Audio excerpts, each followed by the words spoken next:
Greetings. Welcome to ITR Live. I'm your host, Chris Hagan, and we are back here in Studio 130 for another fun-filled, action-packed episode of the gold standard in Iowa conservative entertainment. Today, we have a special feature today. We've got Alan Ostergren from the Kirkwood Institute today. Welcome, Alan.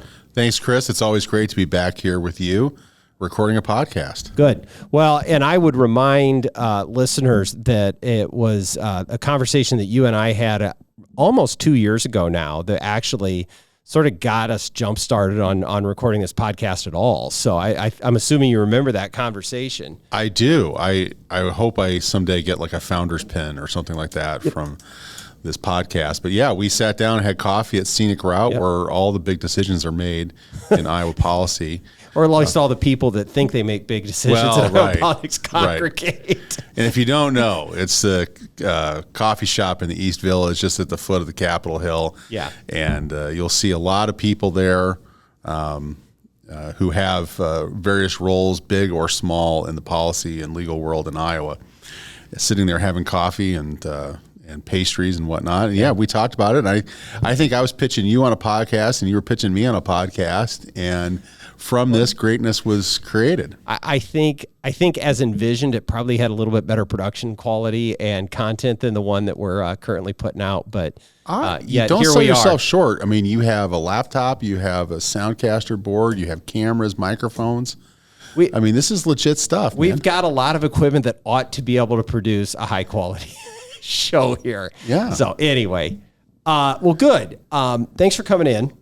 And there's something here that you and I are both really excited to talk about. I've been thinking about this since 6:05 this morning when I rolled over and picked up my phone and opened up the Des Moines Register app to look at the story about the Iowa poll from our friend Brianne Fannin-Steele. Wrote up this article. She's a terrific political reporter for the Des Moines Register. Kudos to Brianne. Brianne. Really does it right, actually. Yep. I really have a high opinion of Brianne. Not a great morning if your name is Rita Hart or Jennifer Confirst or Pam Yoakum or any other people involved. Rob Sand. You had a terrible, very bad, no good morning. Yeah. When you read that the head of your party nationally, I'm going to read the second graph in this story. A new Des Moines Register Mediacom Iowa poll shows Trump leads Biden 50% to 32% among likely voters. Ouch. Brace for impact. Yeah. That's an 18-point gap. I'll do the math for everyone out there. And plus 18. I want your listeners to know I have a bachelor's degree in political science, so I'm fully qualified to be giving these opinions. It also allows us, I have one as well, and it allows us to do basic arithmetic. Yeah. So, 50 is bigger than 32. Yes, that's what I know. And a lot bigger. Look, the Iowa poll, Ann Seltzer does a good job at that. I mean, there are some times where I think you can look at the Iowa poll and then look at election results and say maybe she's sometimes underestimating Republican strength. But I have a ton of respect for the polling work that she does. And, any poll is a snapshot. It is a estimate of where the public is. Obviously, you're trying to figure out what 3 million Iowans think by calling up 800 plus of them on the phone and asking them questions. Yep. But, this demonstrates enormous weakness at the top of the ticket, and it's going to have huge effects on down ballot races. I tweeted that this morning when I read these results that, aside from a disaster at the national level for Democrats from their perspective, just, if you're a Iowa legislative candidate on the Democratic side, what's your message? How are you trying to get people out to the polls? Absolutely. And I want to get to that because there's some issue stuff that they cover, Biden approval on different issues. And I think it really underscores some of the even deeper underlying trouble that's on the horizon for Democrats. But yeah, you're exactly right. And I want to drive down on what this means at the legislative level. But because I think even if you had an honest conversation with most Iowa Democrats, Trump's going to win Iowa. He just, especially at plus 18, but I mean, he's won it twice. I believe it was plus 7 or 8 in 2020, roughly similar to what was 16. This is double his margin of what he had. And so, look, if you're a sitting Republican legislator, right, who's gotten elected in the past, and now the environment's better, you would think you're in really good shape, right? So we're not looking at an environment where these legislative majorities should shrink.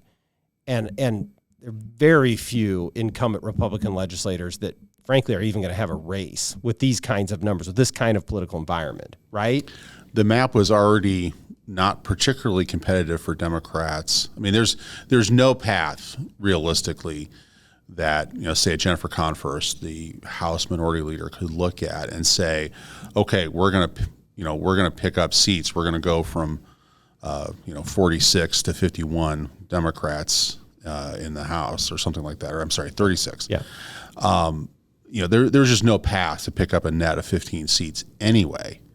But then you look at this huge drag at the top of the ticket and you break down the numbers showing disapproval of Joe Biden, basically 68% to 25%, 69 to 24, I think they are, on immigration and inflation. Those are two huge issues that I think local legislators they can nationalize their races. They can talk about a vote they took to give Iowa law enforcement some tools that, by the way, the Biden administration is suing to prevent the implementation of. They can talk about, hey, we're trying to help your family budget by reducing taxes, reducing the regulatory environment, trying to increase job opportunities here in the state. And if you're a Democratic candidate for the state legislature, how do you avoid the national drag of those issues on your race? It's very, very challenging. And then, I don't want to jump ahead of the fun here. There's really not an order to this. If you think this is linear and there's a progression to this, you're sorely mistaken. Okay, good. We're going to be all over the place. Good. All right. So, the other story I printed out, I actually did more prep than I've done for today than I did for all the previous times I've been on the podcast. Well, it's combined. already shows because this is really so far a superb episode. This is I legit think we're stuff. already knocking it out of the park. High speed, low drag. So, Iowa Capitol Dispatch story from Saturday covering the Democrats had their state convention. Yes. And friend of the program, Rita Hart, chair of the Iowa Democrats, who, election denier, Rita Hart, says Democrats need to focus on access to abortion and public K-12 education. That's a quote from Jennifer Converse, but that was echoed by the comment of Rita Hart at the convention. Education and abortion are going to be the Democrats' key issues.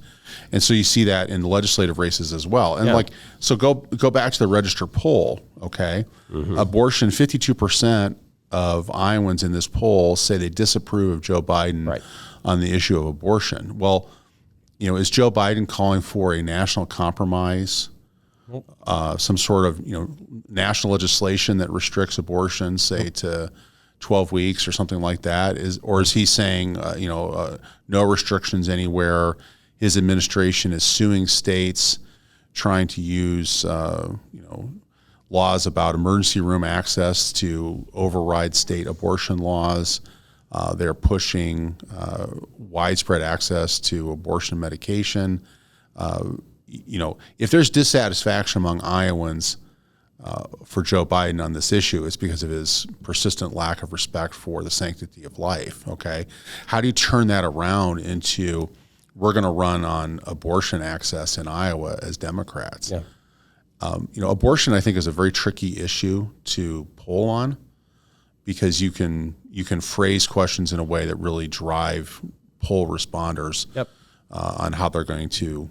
You can get whatever number you want, right? But if you poll it in a mix of policy issues and just sense of how things are going and how people are going to prioritize issues, abortion is a losing issue for Iowa Democrats, and their own constituency won't let them step away from it. Okay, so there's two two things in there that I pointed out in our pre-production meeting, which we held without you here this morning, is that, well, one, according to these numbers, clearly Iowans aren't real satisfied with the direction abortion laws are going across the country with Joe Biden. I mean, I think we can say that safely. But is it even an issue on which they are going to cast their vote? So, and that's something we saw back in the previous ITR Foundation poll, which has been a few months. But abortion is not one of those top issues that people have in mind when they are determining their vote. So they are talking about inflation. They are talking about immigration. They're talking about those kitchen table issues. And abortion has fallen down the list. So the challenge for Democrats, who, as you point out, are beholden to their base in talking about this issue, have a problem. One is they're upside down on the issue with the broader electorate. And two, I'm not sure that it's even an issue in which the broader electorate even wants to litigate the election. So, but that's not going to stop them from trying. Right. And I'll just add this. I agree with what you just said. I'll add to this.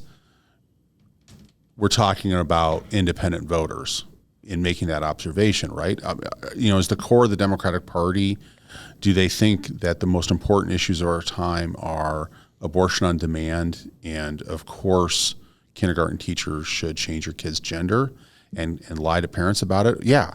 They have made we have a two-party system in our country, essentially, despite the efforts of, RFK and a libertarian candidate to crack into these numbers.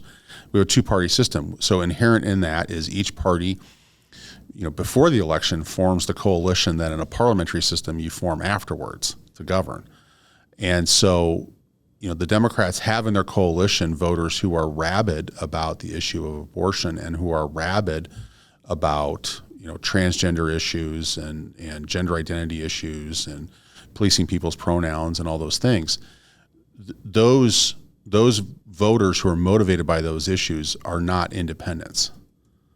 Those are Democrats, right? And so winning an election requires in this country assembling a coalition of your party and independent voters. So how do you add to your coalition with independent voters on the issues of abortion and public education, which we haven't talked about yet, but what they mean is taking care of the teachers union. They mean throwing more dollars into a broken public education system. And, independent voters are waking up to, abortion is maybe not the most important issue in the world to them compared to what groceries cost. They've gone out and shop for a new car, and you're going to pay 8.5% for a new car. Yeah. Right. Those pocketbook issues that drive independent voters, Democrats have no message on. Well, and I'm glad that's a good segue, because that's kind of where I wanted to go is, okay, so what are the issues on which Iowans are focused? And we've seen in previous polls, it's inflation, it's immigration, mostly, those kitchen table issues. So, and I think you touched on this, but just to kind of recast this, do you approve or disapprove of the way Joe Biden is handling these issues? On the issue of inflation, 69% of Iowans disapprove of the job that Joe Biden is doing on inflation. Only 25% approve. Now, when I see that, and we don't get to see all the full crosstabs in the depth, even base Democrats are starting to sour on the president and his handling of that, because there's only 25% is getting be a pretty small number. Immigration, 68% disapprove of the way Joe Biden is handling immigration. Only 24% approve. Those are grim numbers, considering those are the issues on which people are going to vote. So the question I guess I come back to, what will we see Democrats at the legislative level and at the national level campaigning on in Iowa? I'm not quite sure what it is. I know we're going to hear a lot of abortion. I know we will hear school funding. That's an evergreen take from Democrats, although I'm not sure it rises. But again, and probably the saving democracy stuff, which I don't think resonates with anyone that hasn't already committed to vote for Joe Biden. I agree. I mean, they don't have a lot in the playbook for this kind of scenario. I think if they're smart, run on recruiting good candidates, which obviously we're post-primary now, so that's baked in stone. The hope for Democrats would be you have somebody who's very well known and well liked and well thought of in that district, and voters will distinguish the local person who's running on the Democratic ticket from the malaise they see at the top of their party. So if Democrats have recruited well and done that, and then they have a hope. But I don't think, you look around at some of the people who've been nominated, they have people who are running on very specific niche issues. They're mad about the AEA bill. Yeah. Okay, that means you're mad because you think the government should have been doing things the way they were doing it before. Whatever you think about that policy, it's something that actually, frankly, divides a constituency among Democrats because those dollars didn't leave the education system. Nope. They were put into your local school board with greater local control. Frankly, if you ask superintendents in a candid conversation, most of them are pretty much in favor of what happened. Specifically in places like Waukee and Ankeny, the big districts, which have been trending Democrat over the past several years. Right. Will they get more? They actually get more services out of it. Right. And so, you can see Democratic House and Senate candidates who say, I'm running on this issue because I want to undo the thing that just happened. Right. That doesn't work. Nope. No, it doesn't. They want to know what you're going to do besides being against something. And, I think part of it, Democrats have had a pretty good run, at least most of my time in Iowa politics, of recruiting good candidates in swing districts that sort of match the district. They have gotten that and gotten some people elected. But, so I think I don't want to diminish that because it is important, but at some point, the political environment just dwarfs that. And you can recruit a absolute rock star of a candidate, but if Trump's winning that district by 25 points, it doesn't matter. Right. Well, look at somebody that they're losing, right? Representative Keenan Judge, right? Suburban, Urbandale seat. He's running for, I think, the Dallas County. I think you're thinking of John Forbes, who's running for Polk County. John Forbes. I'm sorry. Yes. I am thinking of John Forbes. Because I think Keenan Judge is running for re-election. You're right. I was thinking. In my head, I was picturing John Forbes. So John Forbes running for the Board of Supervisors, which is probably a better political job to have. It pays more. Pays more than the governor. Yeah, that's a separate conversation. Yes. I don't want to start another rant. Oh, we've ranted on that before, but I heard it's that always podcast. I enjoyed it. So they're losing to John Forbes, who should be the kind of candidate that you recruit in order to get a legislative majority. Right. Right. Perfect for his district. Super well known. Yep. And relatively moderate. Right. He's taken a few votes against his caucus. Yeah. Comparatively speaking, you're exactly right. Compared to Iowa City Democrats, right? Correct. Who are going to party line the whole way. That's right. And I think too, you're right. And there's a district. Now I know that Urbandale, at least that Polk County part of Urbandale, has trended Democrat. It used to be a Republican fortress up until about 10, 12 years ago. In a Trump plus 18 environment, those are the kind of districts that Democrats sort of have to, I don't know, maybe people are waking up. I certainly think, and do I think they win the Urbandale seat? Well, probably not, but man, they're going to start paying attention to a whole lot of places they haven't had to pay attention to in a while with that. So, no, you're exactly right. And I think when it comes to, so here, I want to switch. Here's another question I had on some of this polling, because you watch this, and maybe this isn't a polling question. So we know that the top of the ticket has moved towards Trump by a lot since 2020. Do you attribute that to continued strength in small town, rural Iowa, or even in Des Moines or Cedar Rapids? Or does this mean that Trump is starting to make inroads back into the suburbs? Well, you look at the register numbers, his approval among male independent voters is plus right? Yeah. He's got higher approval than disapproval. He's still underwater on independent female voters. Yep. But I mean, that's a bit. I think that's a good sign of some strength in kind of those suburban seats, and I would attribute again immigration and inflation as issues there that resonate, and I think people, I think kind of the median independent voter going into this cycle says, maybe I don't love every single thing that Donald Trump says, but it's hard to argue against him on immigration. I mean, I think the realization of what the other side offers on that is so unsustainable, so damaging to our country. It's going to take, frankly, a very long time to dig ourselves out of what the Biden administration has inflicted on our country in terms of the rule of law, the disruptions to our economy, and frankly, harming any kind of hope of a more sensible, bipartisan solution on immigration, right? Because, nobody's going to sign up for a bipartisan deal on immigration reform if they think that the next Democratic president just opens the gate and lets everybody in. Laws don't matter. We'll just right.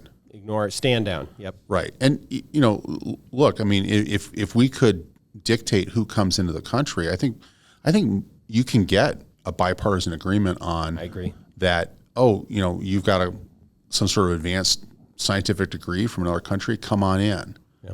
Right? You want a part of the American dream, come on in. But I mean, look at the arrests the FBI made over the last couple of weeks of like sworn ISIS members who've come in over the southern border, right? I mean, I'll criticize FBI leadership all day long, but like some rank and file agents have put some cases on people apparently. And this stuff, I think independent voters are paying attention to. Suburban voters who look at, I mean, if you live in the suburbs around a blue city, you don't dare go into the city center for fear of getting your car stolen, getting mugged. Looking at, I mean, democratic governance is destroying American cities left and right. Yep. And that, I think, pushes people to vote for President Trump again. Yeah, I mean, that's all very well said.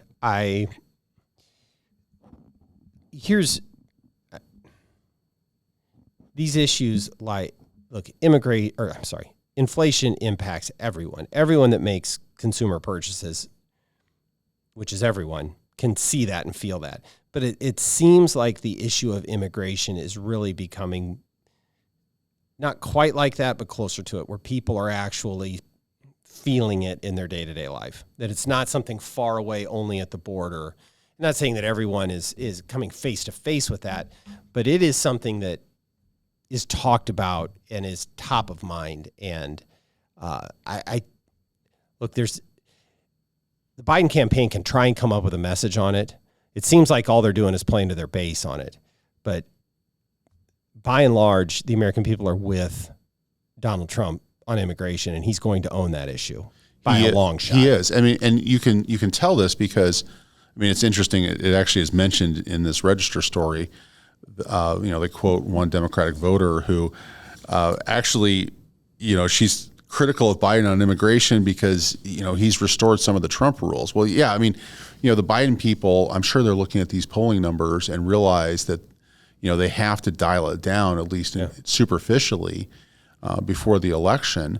And, Biden's open border base is just not going to, the problem he has is in that big coalition on the left, they think he's been too friendly to Israel. They think he's been too hard on immigration reform or immigration issues. I mean, that's the irony of it. He can't go anywhere because his base is frankly full of crazies. Right. He's getting squeezed on Israel just as hard as he's getting squeezed on immigration. Like right there in the poll, he's losing a voter because he's not liberal enough on immigration, because he's touched anything that Trump had. And the same thing on Israel. He's losing pro-Hamas voters on the left because he's in a bad spot on both of those issues. Yeah. And I wouldn't discount the impact that, this spring on college campuses has in the minds of a lot of independent suburban voters who might otherwise feel like, oh, I should vote for Joe Biden because,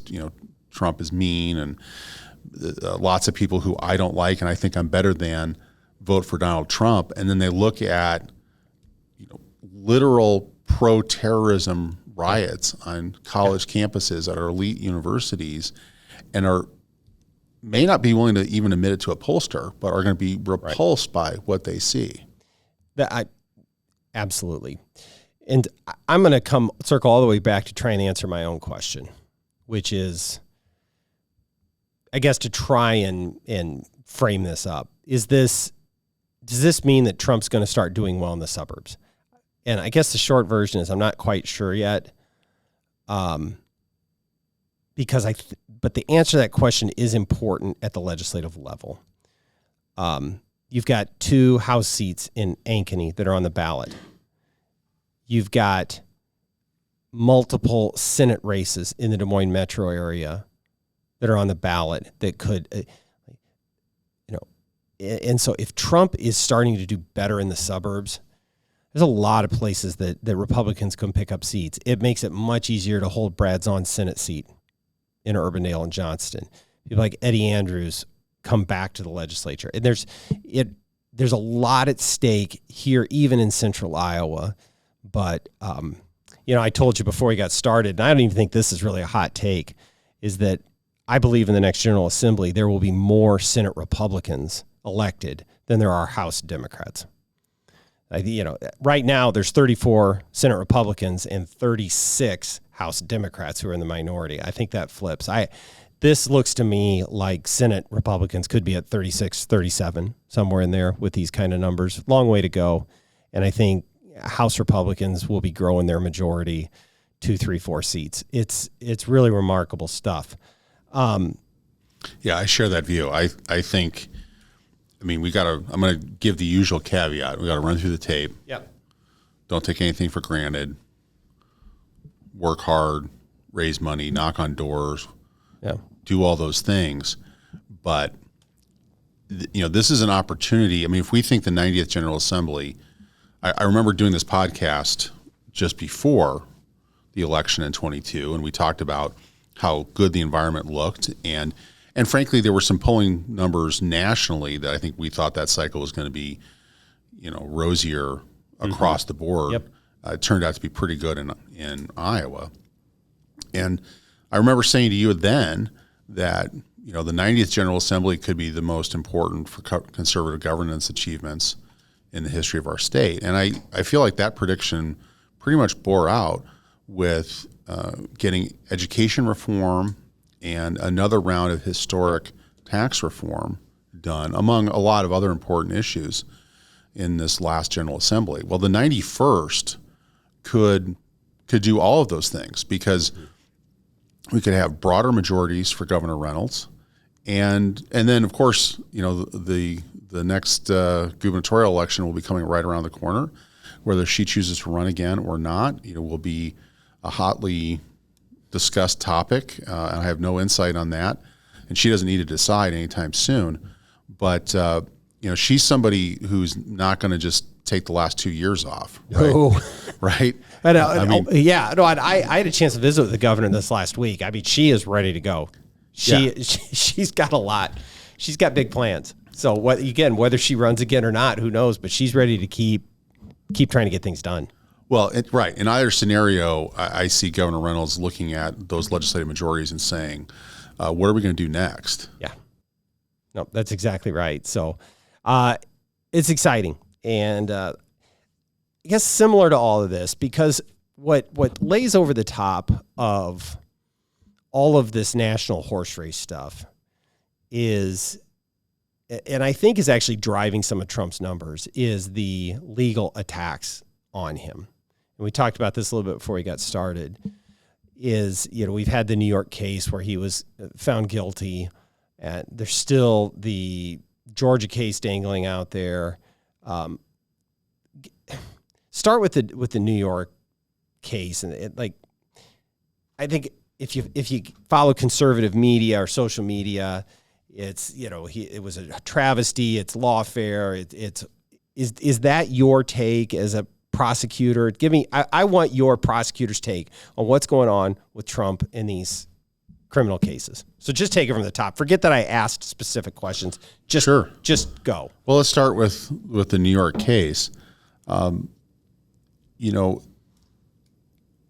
spent 23 years working in the criminal justice system, and I can give you the whole speech about the importance of the jury system and trusting jurors and my belief in the process and all those things. And I believe all those things.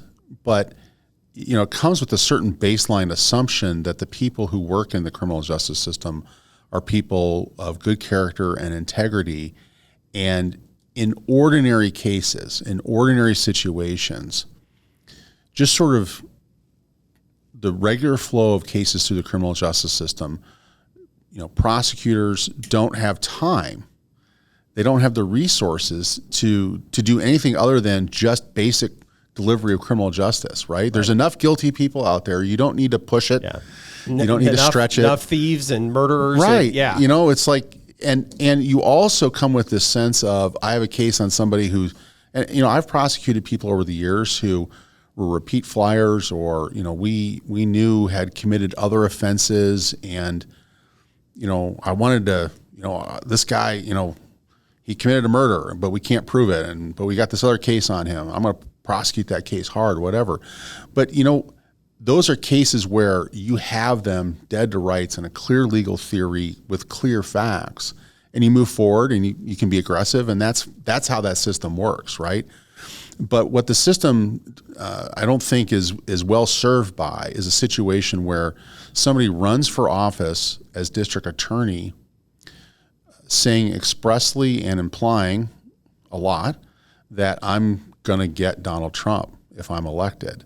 And then he comes into office and takes a case that his predecessor had declined, that federal prosecutors had declined on campaign finance theories, and stitches together a prosecution theory of saying something that would have been a misdemeanor under New York law, but because we think you are committing that offense in order to commit some other offense, a federal campaign finance violation, now we're going to resuscitate this thing for which the statute of limitations has expired. And we're going to stitch this all together, and we're going to call a guy who has been convicted of perjury and who, in the course of his testimony, admitted to stealing from Donald Trump's organization. I'm talking about Michael Cohen, of course, right?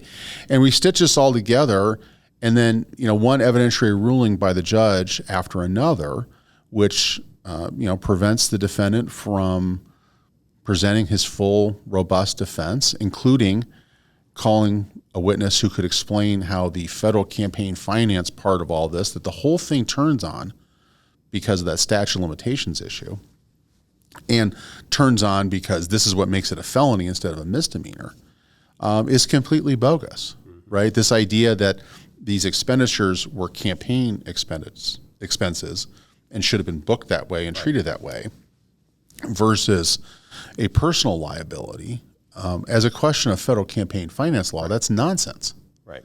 And the jury never heard that, right? So, yeah, do I believe in the jury system? Absolutely. Have I learned over my years to trust juries more often than not? Absolutely. But, garbage in, garbage out. You can't, the people who say, oh, well, the jury found him guilty, and if you're against this, you hate juries and you hate the system. It's just that logically that doesn't work because that jury was given something that was bizarre and then came up with a verdict based on what they had been told. Yeah, and it's not that you just go in and tell a story and then the jury just decides whatever they feel about the story. I mean, there's all the rules and what, like you said, that this is what they're allowed to hear and what they're not allowed to hear.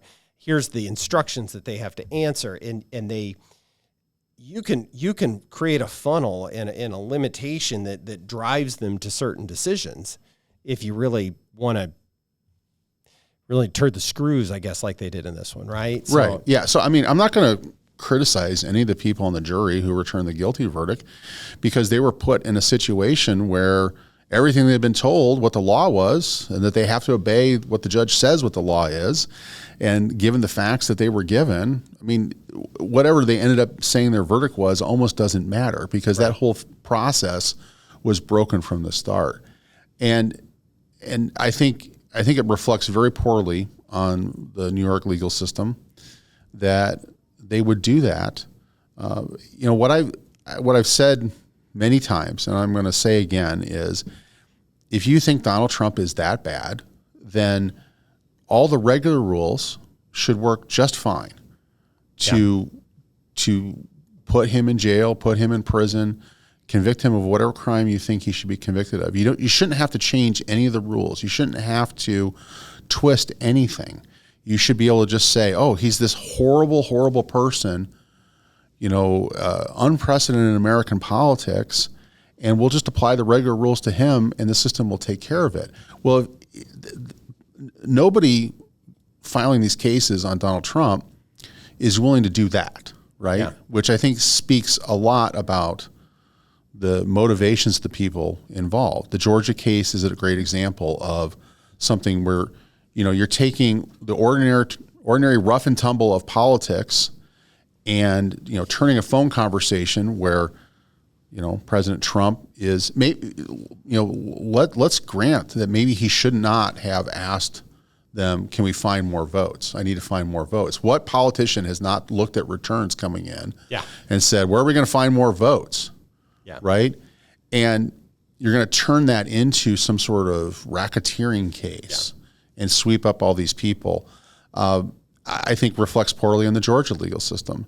The two federal cases against him, I think there's serious questions about the January 6th case in terms of what is the legal theory that the government is going on. The Supreme Court has that case that they're going to decide whether this legal theory is even valid or not. And then the documents case in Florida, there's significant questions about how the government went about that investigation that need to be sorted out. And the thing that's, I think, very unprofessional by the leadership of the Justice Department is this sense of we have to get this done before the election. Yeah. How about you just get it done right? And they had plenty of time. I mean, why are we now launching this 3 years after his presidency? You dragged it out and dragged it out and dragged it out. Now you try and create this false sense of urgency that somehow Donald Trump needs to be sitting in the dock in September and October while he should be out running for president, right? Just apply the regular rules. Yeah, I agree with that. I don't want special rules to apply to politicians. You commit a crime, face the music, right? Absolutely. But if you're having to invent novel legal theories, glossing over some really bad facts in your prosecution, really trying to kind of push it to the limit in order to prosecute a presidential candidate, you probably ought to just let the voters decide at that point. And I think that's where I'm at, because you're deciding this person is such a threat that we have to somehow neutralize them. Well, that's what the voters should get to decide. That's where I come down. If the voters decided they did not want Donald Trump, and whatever you think of who actually won, in the fraud, but except for a moment that the 2020 presidential election is as it was certified, the American people made a decision. They wanted to have Joe Biden. Okay, fine. Well, give them the opportunity to make that decision again. Do they want Donald Trump to come back? I can tell you where Iowa voters are at on that question. But why do we have to let biased partisan prosecutors make that decision in lieu of the American people? That's, I guess, where my frustration comes in. Well, right. And I would say, I mean, look, if some prosecutor out there had a very clear cut within, at the middle of the football field kind of prosecution theory that it doesn't require this parade of losers and liars and nonsense like porn stars and disbarred felon lawyers in order to convict the defendant. I mean, if you have just a regular case on a presidential candidate, I think that's a different question. Yep. Nobody has brought a regular case against Donald Trump, and especially in an environment where, okay, Joe Biden, he had classified documents, in a cardboard box by the Corvette, and he's not getting prosecuted because he may not be competent to stand trial. Plenty of other former presidents and high-ranking people on that side of the aisle have not been prosecuted for things. And quite frankly, Donald Trump didn't prosecute Hillary Clinton for her email server and all the things that went with that. A decision that maybe he regrets now that he didn't do that. But you establish that precedent that we're not going to just put in prison the loser of the last election or the potential winner of the next one. And then you say, all right, now, it's just if you don't agree with what's going on with Donald Trump, you don't believe in the rule of law. That's a false argument. Yeah. No, that's right. Did we just, what happened? We lost the screen. I think that's the warning that we've probably exhausted this and we need to wrap it up. I think we should wrap it up. All right. Because that was a good stopping point because it's troubling the direction we're going. I think Americans want to believe in the rule of law, that there's a way we do things. I heard, the Trump campaign going back to the caucuses, that the day that mugshot was released was the best day that their campaign had. And people seeing that, and I've heard you mention this on a previous episode, is that, after that conviction, this is a Republican candidate door knocking in the suburbs. Notice a change in tone at doors of people more favorable towards Trump after this conviction. I think people get it. Yep. They get it. Just like in ordinary circumstances, I have a lot of trust in juries. I have a lot of trust in voters. And you can find individual voters who I wouldn't trust with a dollar bill. But in the aggregate, I trust voters. They will figure this out. And I think they're going to deliver a historic win. I do too. In November for Donald Trump. Yep. I think in Iowa, where he's plus 18, suggests, there's going to be a lot of swing states that are, trending red. There's going to be some states that I think Democrats are going to be playing defense on. I would not be surprised if a state like Minnesota is a lot closer than Democrats want to think. Trump campaign, granted, it's an internal Trump campaign poll that showed him ahead in Minnesota. Grain of salt and all of that, but that's not outside of if Iowa's plus 18 that Minnesota's in play. And then if Minnesota's in play, what in the world's happening in Michigan and Wisconsin? I mean, chalk those up for Trump. With these kind of Biden numbers, there's got to run through the tape. But I believe there's the opportunity for very, very big election wins up and down the ballot for Republicans this fall. So, I think so. Good. Well, thank you again for your time, your wisdom. I know the folks really enjoy hearing from you, and we need to, again, as I've said in the past, try and make this happen more often. Absolutely. All righty. Well, thank you, Alan. Thank you, listeners. Again, don't forget to like and subscribe, share it, tell your friends. And with all of that having been said, we will see you next time on ITR Live.